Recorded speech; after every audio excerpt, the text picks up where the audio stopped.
A dark patch spreads across the back of a runner's shirt. Sweat gathers at the hairline, runs down the neck, and turns the skin on the arms into a wet surface that flashes in the sun. Nearby, a dog solves the same heat problem with its tongue hanging out. A chimpanzee has a different strategy. Slow down, find shade, wait for the hottest hours to pass. Humans do something stranger. We leak water through much of our skin and keep moving. That everyday nuisance is one of the strongest clues to a much older mystery. Why did humans lose most of their body hair while our closest living relatives kept thick coats? The short answer is that a heavy coat became a serious liability for an upright primate that could stay active in heat. Bare-looking skin gave sweat somewhere to evaporate. Evaporation carried heat away. Over many generations, that difference could mean the difference between stopping in the shade and continuing to search, walk, carry, track, or return home. Yet this is not a story about humans becoming completely hairless. Look closely at your forearm under bright light. It is covered in fine, pale fibers. Human skin still carries millions of hair follicles. What changed was the kind of coat those follicles produced. Chimpanzees grow thick, dark terminal hairs across most of the body. Most human follicles produce short, thin, lightly pigmented vellus hairs. We did not erase hair from the body. We turned a dense insulating blanket into something closer to peach fuzz. That distinction matters because fur is not just decoration. A coat of hair traps a layer of air beside the skin. In cool weather, that trapped air slows the loss of body heat. A wet dog shakes itself because soaked fur is heavy and inefficient. A monkey in a cool forest can fluff its coat, keep warm, and use its hair as a protective buffer against branches, insects, and rain. But a thick coat creates a problem when the body is generating heat faster than it can lose it. Every step, every climb, every carried stone, every child held on a hip, and every long walk toward food turns chemical energy into heat. Muscles are not quiet machines. They waste a large share of their energy as warmth. For a small animal resting in the shade, that may be manageable. For a larger primate walking through exposed country during a hot afternoon, the internal temperature can keep rising even when the air outside is hotter than the skin. The danger is not a vague feeling of discomfort. Mammalian bodies work within a narrow thermal range. As core temperature rises, the nervous system, circulation, enzymes, and brain all face increasing strain. An animal with thick fur can shed some heat through convection when air moves across the coat, and it can avoid the worst conditions by resting. Many mammals also pant. Panting cools moist surfaces in the mouth and airways, but it competes with breathing during hard exertion. A panting animal cannot easily turn its whole body into a cooling surface. Humans can. The skin contains eccrine sweat glands that release a dilute, watery fluid directly onto the surface. When that water changes from liquid to vapor, it takes heat with it. The cooling does not come from being wet by itself. A wet towel in still, humid air can feel clammy without cooling very much. The critical event is evaporation. Dry air, moving air, exposed skin, and time all help. Thick fur interferes with that process because sweat must work its way through a mat of hairs before it can evaporate efficiently into the air. Human cooling is therefore a system, not a single mutation. We have skin supplied with blood that can bring internal heat toward the surface. We have eccrine glands distributed across much of the body. We have reduced body fur that exposes the wet skin to moving air. We can keep breathing normally while the skin does the main cooling work. And we can replenish the water we lose when water is available. That last condition is easy to miss. Sweat is powerful, but it is expensive. On a hot day, a person can lose a startling amount of water and salt. Early humans were not invulnerable heat machines marching across a furnace. They needed shade, access to water, pacing, knowledge of the terrain, and social cooperation. A cooling system that works through water can save you from overheating and still leave you in danger from dehydration. evolution rarely hands out free upgrades. The glands themselves tell part of the story. Most mammals have sweat glands, but they do not rely on them in the same way humans do. In many furred mammals, eccrine glands are concentrated on surfaces such as paws or soles. In humans, thermally responsive eccrine glands are widespread. Their output varies from one person to another, from one body region to another, and with acclimatization to heat. A person who trains in hot weather may begin sweating earlier and more effectively than someone unused to it. That flexibility is modern physiology, not a replay of prehistory, but it shows how central sweat remains to human heat balance. Researchers have also found that human skin differs from other primate skin in more than the visibility of hair. Humans have an exceptional density of eccrine glands, while our body hairs are generally reduced in size. Developmental research has uncovered genetic pathways that influence the relative production of sweat glands and hair follicles in laboratory animals. Those findings do not identify a single hair loss gene in an ancient hominin. They do show that the two features can be biologically linked during skin development. The evolutionary shift may have involved changes in the way skin budgets space and developmental signals, rather than a simple command to delete hair. That helps correct another misleading picture. A human ancestor did not necessarily wake up with bald patches spreading across the chest like a modern case of hair loss. The deeper change was likely in how follicles developed and what kind of fibers they produced. A follicle that makes a thick, pigmented terminal hair behaves differently from one that produces a fine vellus hair. Human evolution seems to have favored the latter across much of the body, while preserving terminal hair in selected regions. The result looks bare from a few feet away, although the skin remains densely furnished with tiny structures. Nor should we picture sweating and fur as enemies in every situation. Fur can shade skin from solar radiation. It can hold a layer of air that reduces heat gain in some conditions. Desert mammals use coats in complicated ways, and a pale coat can reflect sunlight. The problem for an active sweating primate is the whole package. A thick coat that insulates against heat from outside can also make it harder to dump heat generated inside. As activity rises, the bottleneck becomes evaporation. In that context, exposed damp skin has a powerful advantage. The advantage would have been strongest when air was dry enough for water to evaporate, and when a person could replace what was lost. It would have been weaker during humid weather, drought, illness, or long stretches far from water. This is why human hair reduction cannot be explained by climate alone. It worked alongside choices, leaving early, resting at the hottest hour, following rivers, carrying water, sharing food, and learning where shade would be. The body changed, then culture multiplied what that body could do. A newborn offers a small reminder that hair development is more complicated than the word hairless suggests. Before birth, human skin produces a soft fetal coat called lanugo. It is usually shed before or shortly after birth, leaving the much finer hair pattern familiar in infants and adults. The body still knows how to make hair. It regulates where, when, and how much. Puberty can change the output again, converting some vellus hairs into thicker terminal hairs in response to androgens. A beard, a patch of chest hair, or a sudden change in body hair during adolescence is not evolution reversing itself. It is an old developmental system responding to signals it still receives. That remaining flexibility also makes it dangerous to use body hair as a crude biological ranking system. Human populations and individuals vary widely in hair thickness, density, color, and distribution. Much of that variation is ordinary biology shaped by many genes, hormones, age, and chance. A person with more visible arm hair is not closer to an ape, and a person with little visible hair is not more evolved.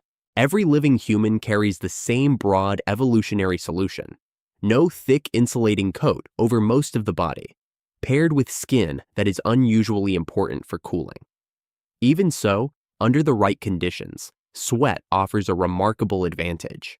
A furred animal may be forced to stop activity when the sun is high and its coat holds heat close to the body. A hominin with more exposed skin and effective sweating could remain active longer. That does not prove every early human spent the day running down antelope. The famous image of persistence hunting captures one possibility, not a complete portrait of ancient life. Long-distance tracking, scavenging, gathering, carrying food, moving between patches of resources, and walking with companions all impose thermal demands. The benefit of cooling did not require a dramatic chase every afternoon. It only required activity in heat to matter often enough. This helps explain why the leading explanation for human body hair reduction is thermoregulation. It fits a suite of traits rather than one isolated feature: upright posture, long legs, changes in body proportions, a high capacity for sweating, and the ability to stay active in hot conditions. Each trait has its own history, and none needs to have appeared all at once. Evolution works more like a crowded workshop than a single blueprint. A change in one part of the body alters the value of changes somewhere else. Standing upright changed the heat equation in subtle ways. At midday, a four-legged animal presents much of its back to the sun. A biped exposes a smaller horizontal surface, raises more of the body into moving air, and keeps the head high above the hottest layer near the ground. Upright walking did not automatically strip fur from a hominin. Early bipedal ancestors existed long before anyone can confidently say when thick body hair was reduced. But once a lineage was already walking on two legs, spending time in more open habitats, and producing more body heat through travel, a less insulating coat could become more useful. The landscape itself was not a single endless savanna. Early hominins lived through changing climates and occupied mixed environments that included woodland, grassland, watercourses, and shelter. The old cartoon of one hairy ape stepping out of a forest and instantly becoming a naked runner is wrong. The transition was almost certainly gradual, uneven, and spread across populations living in different places. Natural selection does not wait for an entire continent to match a textbook illustration. There is another problem. Hair does not fossilize.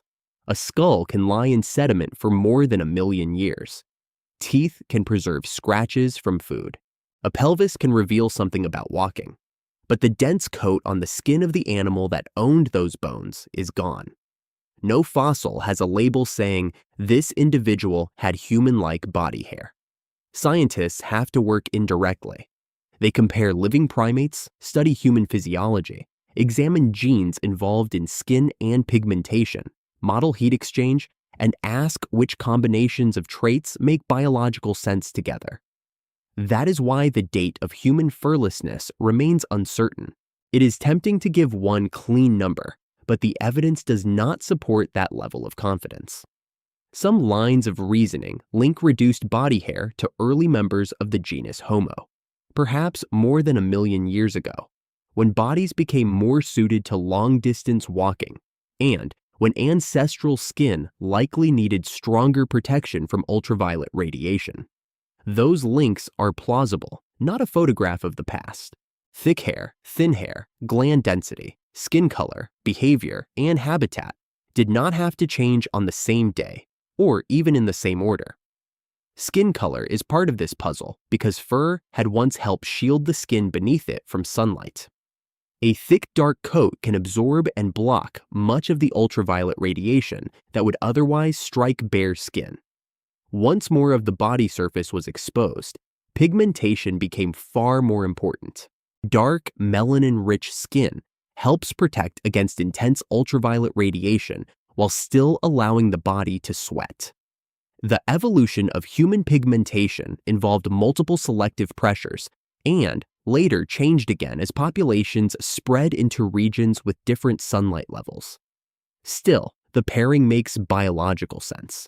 Lose the heavy shade of fur, and exposed skin becomes a much more important front line. The head creates an apparent contradiction. Why lose a coat from the shoulders, chest, back, and legs while keeping hair on top of the skull? Stand upright under a hard overhead sun, and the answer becomes easier to see. The scalp is one of the parts of the body most directly exposed to solar radiation. Hair can shade the skull and reduce heat gain from sunlight. Recent experiments using heated mannequins and different kinds of human hair found that scalp hair reduced solar heat entering the head, with tightly curled hair providing particularly strong protection in those test conditions. That study does not let anyone reconstruct the exact hairstyle of a hominin 2 million years ago. It does show that hair on the head and hair on the torso faced different physical problems. A blanket around the whole body can trap heat. A canopy over the scalp can block it. Eyebrows and eyelashes reveal the same principle on a smaller scale. Hair that channels sweat away from the eyes, reduces glare, or helps keep particles out can remain useful even when a thick body coat becomes costly. The hairs inside the nostrils and ears still catch debris.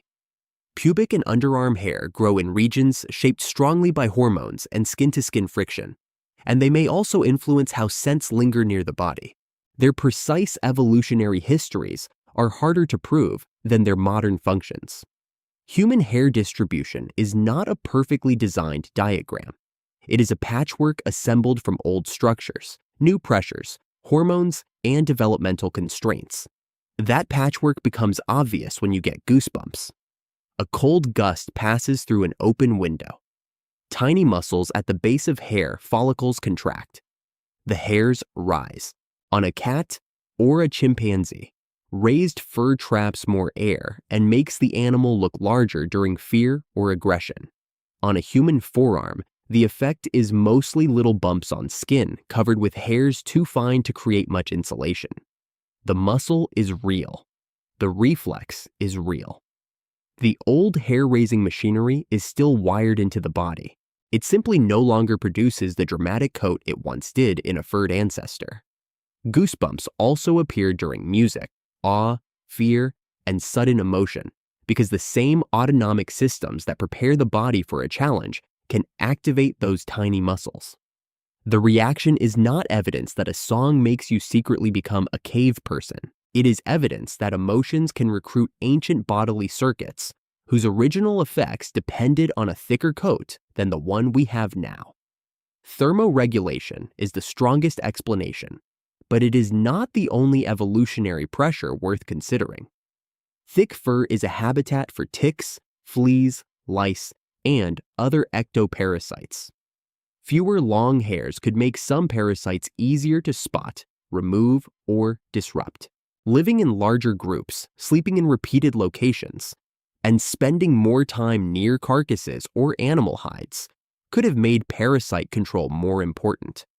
A lower parasite burden could improve health, reproduction, and survival. The parasite hypothesis has a complication that makes the story more interesting. Fine body hair can improve the detection of crawling parasites by giving skin sensory information. Your nearly invisible hairs move when an insect walks across them. A completely smooth body would lose some of that early warning. So the likely contrast was never simply hair equals parasites, no hair equals safety. Reduced thick fur may have made certain parasites less comfortable or more visible, while retained fine hairs preserved some tactile detection. Evolution often keeps a stripped-down version of an old tool because the tool still has jobs to do. Sexual selection is another possibility. Visible skin may have made health, age, injury, coloration, and emotional signals easier to read. People may also have developed preferences for particular hair patterns. But sexual selection is notoriously difficult to demonstrate in deep time. A modern preference cannot be projected backward and treated as a fossil. It may have reinforced changes that began for other reasons, especially once skin became more visible. It is much less satisfying than a one-cause story, but biology is often less tidy than the stories we tell about it. Some explanations are better supported than others. Thermoregulation connects to measurable physics. Hair traps air, sweat cools by evaporation, and prolonged activity produces heat. Models of heat balance can test what happens when a furred or lightly furred body moves under sun and wind. Parasites can be counted. Hair and sweat glands can be studied in living primates and in human development.